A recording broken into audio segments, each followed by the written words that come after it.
If you're thinking of doing a raised garden bed like I was about a year ago, I would highly recommend not using railroad ties, even used railroad ties. I looked into that option and I was really tempted by doing that. You know, railroad ties, they're often like 8x8, I think, by 8 or 10 feet long. And they seem really ideal in a lot of ways to have a raised garden bed. Railroad ties, I was doing some research and they have some chemicals in them that are not approved for residential use.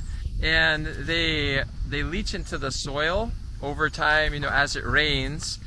And so if you're gonna go to all the hard effort to make a raised garden bed, to have healthy, fruits and vegetables you can grow for your family, you really don't wanna worry about eating chemicals that make it into your food supply that could, contribute to you having cancer or health problems in the future. One thing you might consider doing is what I did. I went to a sawmill and I was able to get a bunch of rough cut oak for quite cheap. I mean, the price of lumber is pretty high back when I bought it, but I was able to get 3x4 by 10 foot pieces of rough cut oak, and they weren't 100% perfect, but a lot of them were really nice and worked really well. And so then I could make these 5x10 raised garden beds with rough cut oak, and it's very sturdy.